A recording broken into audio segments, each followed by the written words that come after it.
Hi. So today we are dealing with Article 13 of the Constitution of India. Article 13 states that laws which are inconsistent with the fundamental rights. Yesterday we learned about Article 12, which was the first article of Part 3, and we learned about state.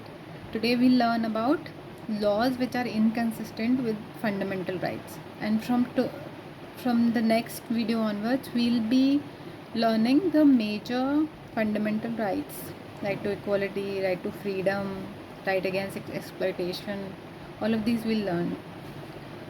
So Article 13 has four subsections, and the first subsection is about pre-constitutional laws which were made during the British. So Article 13 subclause 1 says that no pre-constitutional law should be inconsistent with the fundamental rights, with the provisions of Part 3, and if they are inconsistent, then they are void to the extent they are inconsistent with the fundamental rights. This is about the doctrine of severability.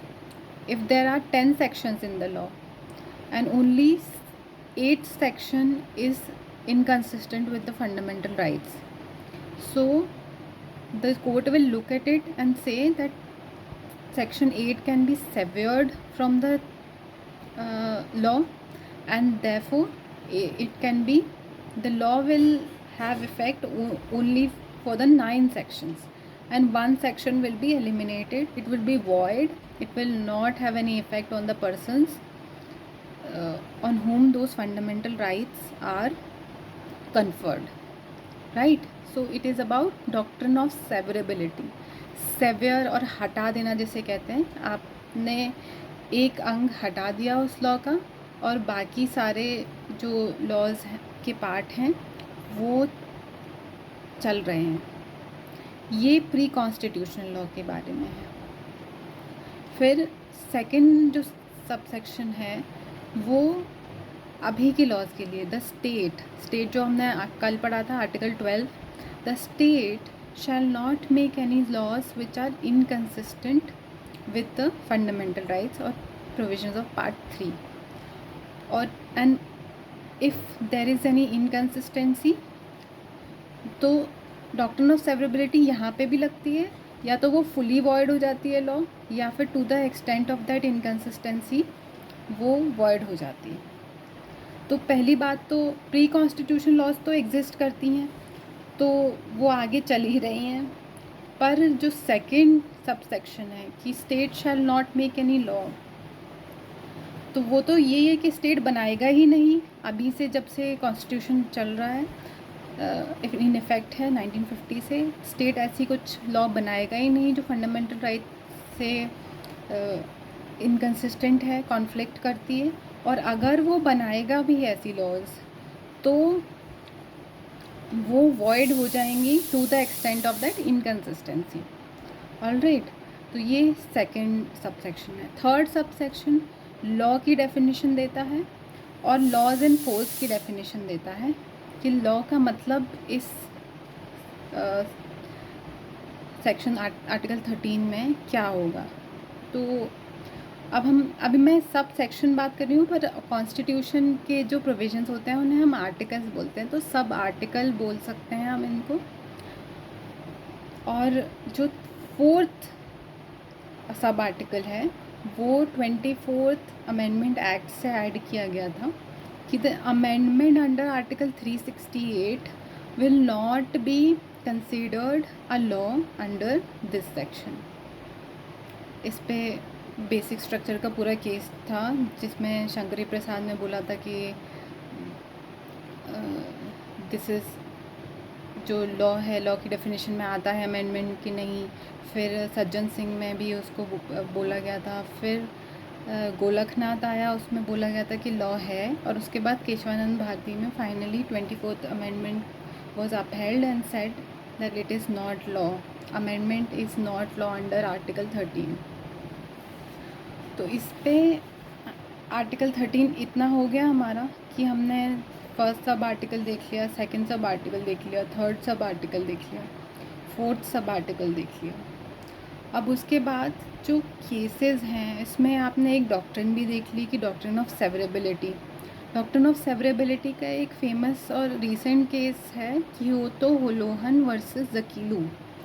Kihoto Hollohan versus Zachillhu में क्या हुआ था कि schedule 10 है, anti defection के लिए बनता है, जो अभी इधर उधर पॉलिटिशियंस इधर से उधर चले जाते हैं, उधर से इधर चले जाते हैं, पॉलिटिकल पार्टीज़ में एक मर्जर हो जाता है या जो भी, तो उन चीज़ों को डिफेक्शन रोकने के लिए, डिफेक्शन को कंट्रोल करने के लिए शेड्यूल 10 है हमारे कॉन्स्टिट्यूशन में।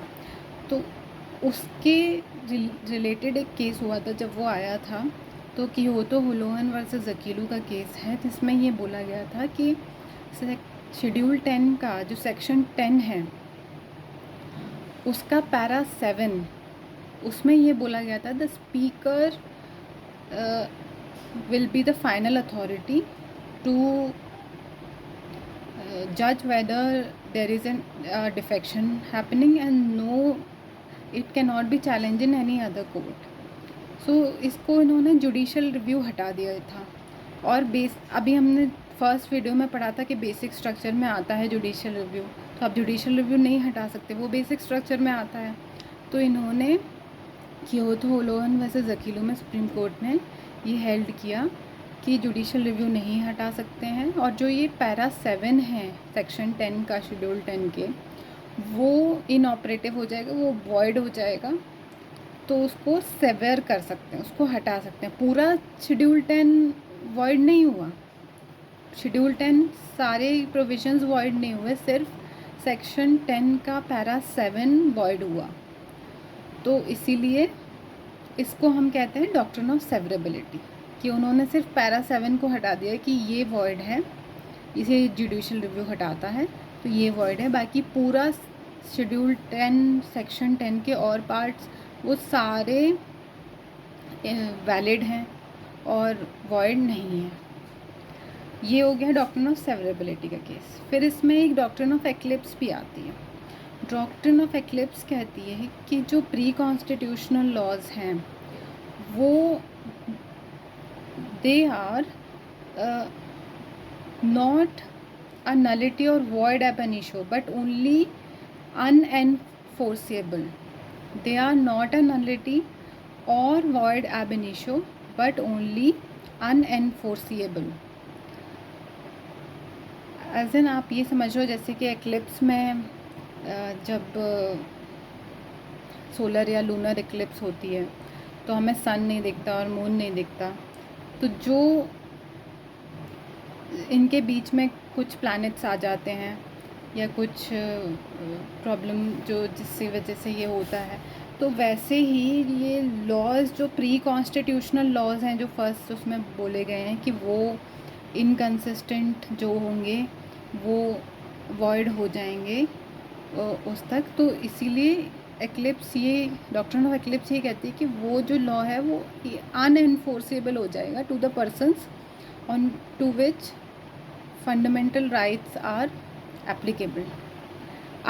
इफ़ और एक्लिप्स हट भी जाती है तो if there is any amendment to them और they have been change to some extent, वो फिर से इन्फोर्सेबल हो जाएंगे इन फ्यूचर अगर ऐसा होता है। ये इसके लिए केस है Bhikaji versus state of MP का।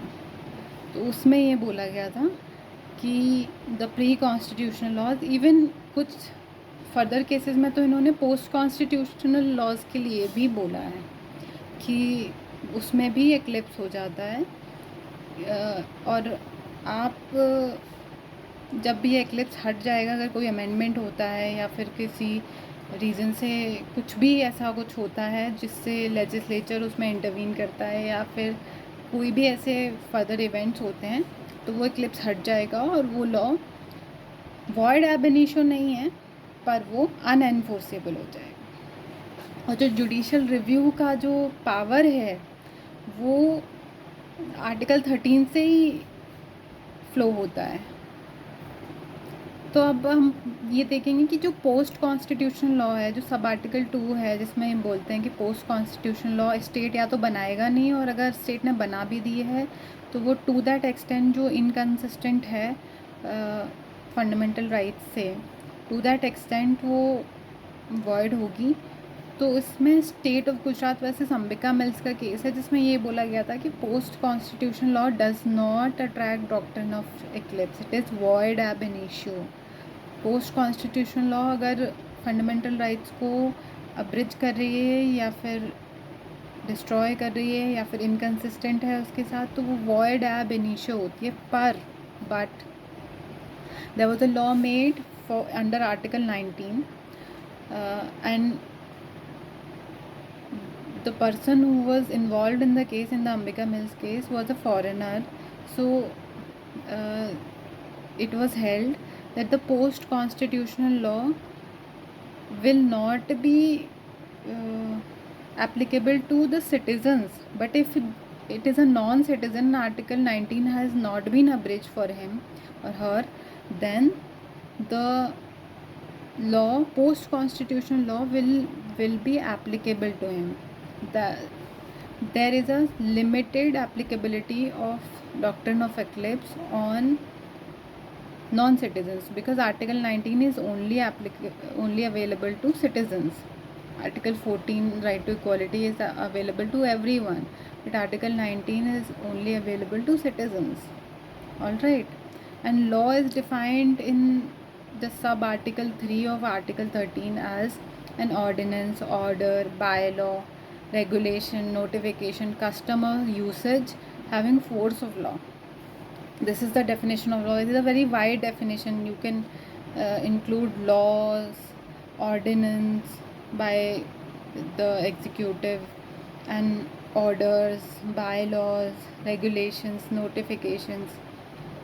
So it's a very wide definition.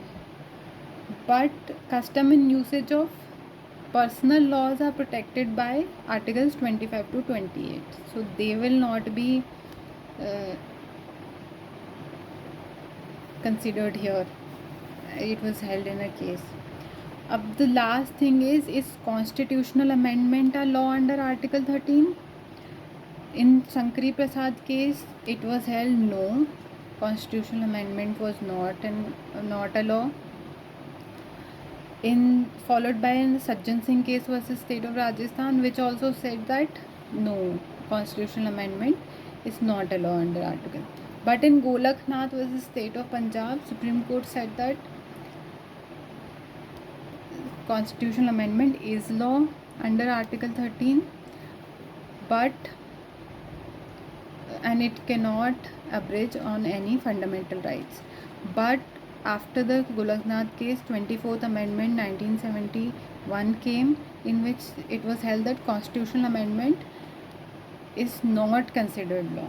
And at present, in 2026, the position is that constitutional amendment is not law as per the sub-article 4 of article 13. Alright.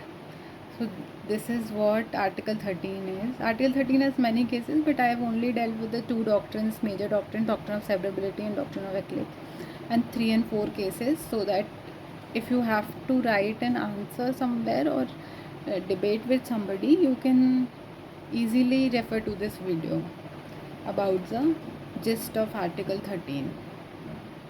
Okay, till then, keep watching and keep learning.